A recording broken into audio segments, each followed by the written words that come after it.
सकीब, एक चीज तो साफ कर दिया है मुझे लगता है प्रधानमंत्री ने कि आप कुछ भी कहते रहिए, अब आप चाहे वोटर अधिकार यात्रा निकालिए, चाहे 65 लाख लोगों के नाम कट जाए या 1 करोड़ 65 लाख लोगों के नाम कट जाए, किसी भी निचले तबके के का नाम कटे, पिछड़ों का, दलित का, महादलित का, किसी का नाम कटे, कोई फर्क नहीं पड़ने वाला है। चुनाव जो है वो इस मुद्दे पर होगा, गाली के मुद्दे पर होगा और हिंसा के साथ होगा।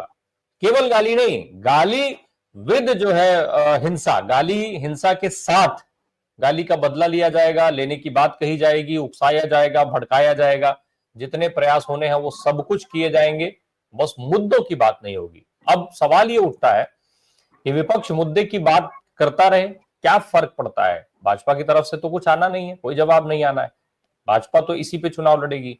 जेडीयू की क्या स्थिति रहेगी, ये भी एक चीज है जो जनता मुझे लगता है समझना चाहेगी। सकीब भाई, देखिए जेडीयू की जो स्थिति रहेगी, मुझे लगता है इस पूरे प्रकरण में अगर सबसे ज्यादा कोई बेइज्जत और लज्जित होने वाला है तो वो जनता दल यूनाइटेड है। अगर कल के वो महागठबंधन के द्वारा जो ये जो कथित एनडीए के द्वारा बुलाया गया बंद है, उसमें अगर जेडीयू के वर्कर तिरंगा अपना झंडा लेके निकलते हैं इनके वर्कर्स के साथ में, तो मुझे लगता है कि उनसे बड़ा बेगैरत और बेशर्म जो है बिहार की जनता किसी को भी नहीं मानी। क्योंकि जैसे ही पीएम मोदी ने कल जो है वो बिहार को संबोधित करते हुए मां की गाली का जिक्र किया है, पूरे सोशल मीडिया पर जो है बिहार के में नीतीश कुमार की मां को, नीतीश कुमार के डीएनए पर सवाल खड़ा करने को लेकर के ट्रेंड शुरू हो गया है। और हर कोई व्यक्ति, हर आदमी, वो किसी भी कास्ट, किसी भी धर्म का हो, उसका उपनाम कोई भी हो, वो ये सवाल कर रहा है कि आपने तो नीतीश कुमार जी की मां को भी गाली दिया था। और ये जदयू के वर्कर्स थे जिन्होंने पूरे बिहार से बाल और नाखून कटवा कटवा करके सबका दिल्ली भेजा था। हेमंत भाई भी बताएंगे उसको, सबका बाल और सबका नाखून मांगा जाता था घर घर जाकर के कि बिहार के डीएनए को, बिहार की मां को गाली दी गई है। तो अगर कल जनता दल यूनाइटेड के वर्कर्स भी इनके साथ बंदी में उतरते हैं, तो मुझे लगता है कि एक तो ऐसे ही जनता दल यूनाइटेड की क्रेडिबिलिटी खत्म हो गई है, वो जो बची कुची क्रेडिबिलिटी है वो उसकी भी मिट्टी पलीत करवाएंगे। दूसरा देखिए, इन्होंने जो कल बिहार बंद बुलाया है वो उसकी टाइमिंग है फर्स्ट हाफ की, मतलब 12 बजे दिन तक की, एक सांकेतिक बंद है। क्योंकि देखिए बहुत कुटिलता के साथ उन्होंने ये काम किया है। उनको पता है जनता आने वाली है नहीं। 10-11 बजे बाजार खुलता है, मार्केट खुलता है, 12 बजे दिन में बाजार खुलता है। जनता का समर्थन उनको मिलना नहीं है, तो एक काम का काम भी हो जाएगा, बंदी का बंदी भी हो जाएगा। हाँ, पोमेरियन मीडिया को भले ही लगा दिया जाएगा, जो हेमंत अदरी सर आपके साथ शो में बोलते हैं, पोमेरियन मीडिया, उसको भले ही लगा दिया जाएगा कि तुम जो है बताते चलोगे ये अपार सफलता, ये अपार सफलता, ये अपार सफलता, यहाँ बंद, वहां बंद, फलाना ढिमाका। शहरी क्षेत्र का जो व्यापारी वर्ग है वो अपनी है सकीब भाई, आप हमारी मीडिया को कम आंक रहे हैं, इसके लिए कल तक इंतजार क्यों करना है? हमारी मीडिया तो आज भी बता सकती है कि भाजपा का बंद सफल रहा, क्या दिक्कत है उसमें कह देने में?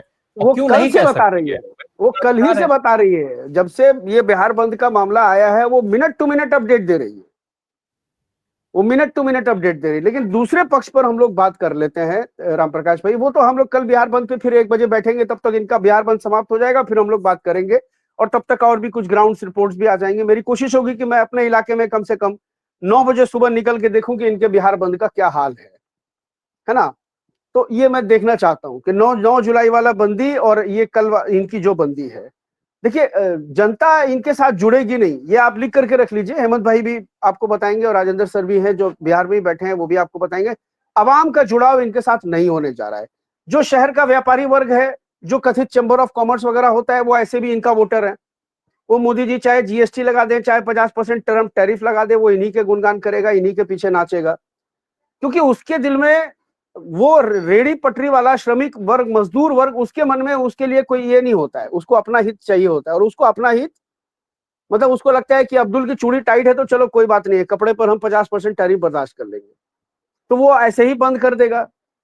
लेकिन वो इलाके जहां पिछड़ा समाज रहता है, जहां महादलितों के इलाके हैं, उन इलाकों के जो छोटे छोटे बाजार हैं, जैसे 9 जुलाई को वो स्वतः स्फूर्त बंद हुए थे, लोगों ने अपनी दुकानें बंद रखी थी, वहां जाकर के देखना होगा कि वहां लोगों ने कितना समर्थन इनको दिया है। शहर का जो वैश्य बनिया वर्ग है वो तो देगा समर्थन, वो अपनी दुकान बंद कर लेगा 12 बजे, उसको क्या है, वो 2 घंटा लेट खोलेगा दुकान। तो ये तमाम चीजें हैं। बैठक की जो बात है, एक चीज और मैं आपको बता देता हूं, यात्रा देखिए कल 1 तारीख को यात्रा का समापन हुआ। हम लोग बार बार इस पर भी बात कर रहे थे ना कि अब महागठबंधन का नेक्स्ट मूव क्या होने जा रहा है, क्या ये यात्रा तक थी, अभी चुनाव में टाइम है, इस बीच का जो ये पीरियड है इसमें महागठबंधन क्या करेगा या उसके जो अलायंस पार्टनर है वो क्या करेंगे। कल कांग्रेस की तरफ से कर्पूरी रथ रवाना किया गया है। ये वो अति पिछड़े इलाकों से होकर के निकलता जाएगा और उसपे कांग्रेस के जो अति पिछड़े नेता हैं, अति पिछड़े समाज से आने वाले जो नेता हैं, वो उस रथ में सवार होंगे। वो जाकर के ओबीसी वर्ग को, ईबीसी वर्ग को कनेक्ट करने की कोशिश करेंगे। वो कल हरी झंडी दिखा करके पटना से कर्पूरी स्मृति भवन है, हेमंत भाई बताएंगे आपको वो कहां पर है कर्पूरी स्मृति भवन, हेमंत भाई? वो शायद बताया जाता है कि उनका पुराना आवास था। आप म्यूट है हेमंत भाई, म्यूट अनम्यूट कर लीजिए।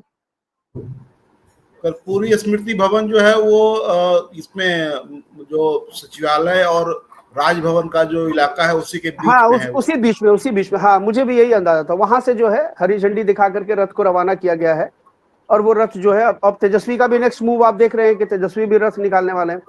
तो देखिए महागठबंधन इस चुनाव को बहुत सीरियसली ले रहा है और वो इश्यूज पे चुनाव को ले रहा है, इश्यूज पर चुनाव को ले रहा है, इसलिए जनता उससे कनेक्ट हो रही है।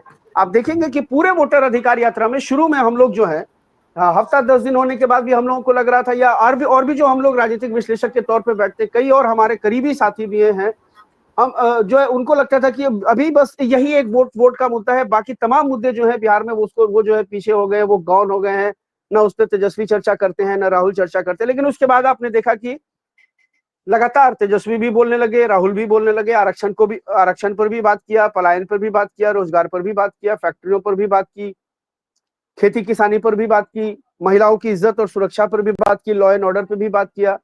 और सबसे बड़ा मुद्दा देखिए भागलपुर में अग्निवीर का मुद्दा उठाया, पटना में उन्होंने वोट चोरी को कैसे जोड़ा कि वोट चोरी मतलब राशन चोरी, वोट चोरी मतलब आरक्षण चोरी, वोट चोरी मतलब नौकरी चोरी, वोट चोरी मतलब वो तमाम चीजें हैं।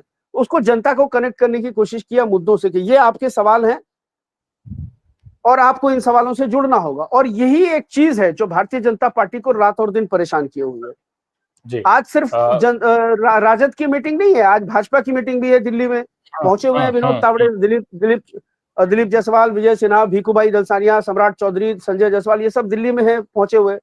जदयू की भी एक मीटिंग है, संजय झा ने बुलाई है। तो मीटिंग का दौर तो चल रहा है, लेकिन अब इस मीटिंग में अब देखिए आज तेजस्वी जी ने सभी विधायकों को बुलाया। उनका प्राइमरी एजेंडा जो है, एक तो ये इस यात्रा को लेकर के फीडबैक हर विधायक से, उनके अपने अपने इलाके में क्या फीडबैक इस यात्रा को लेकर के रहा, ये मुद्दा कितना सेंसिटिव है, इस मुद्दे को लेकर के जनता का क्या विचार है, ये तमाम फीडबैक आज तेजस्वी यादव लेने वाले हैं। और इनके लिए क्या, इनके लिए तो देखिए, इनके लिए मुद्दा बनाना कुछ भी, इनके लिए ये किसी भी चीज को मुद्दा बना देते हैं। अब परसों रात में थोड़ा सा तेजस्वी चिल मारने के लिए अपने भांजे को और रोहिणी आचार्य को लेके मरीन ड्राइव चले गए, वहां उन्होंने चाय पिया, वहां रील बनाने वाले लड़के लड़की थे उनसे थोड़ा बातचीत की, थोड़ा नाच वाच लिया, उसको मुद्दा बना लिया कि तेजस्वी नाच रहे। अरे भाई वो भी आदमी ही है ना हमारी आपकी तरह, उसको भी थोड़ा बहुत चिल मारने की जरूरत है ना। एक 15-17 दिन का एक हेक्टिक शेड्यूल था, उससे वो फ्री हुए तो अपने परिवार को समय दिया, बहन भांजे सिंगापुर से आए हैं उनको ले गए घुमाने। हर आदमी करता है वो अगर मुख्यमंत्री या डिप्टी सीएम या विपक्ष के नेता है तो क्या उनकी ख्वाहिश या उनके वो नहीं है क्या? हर व्यक्ति अपने परिवार को समय देता है। अब मोदी जी की तरह थोड़ी है कि वो भी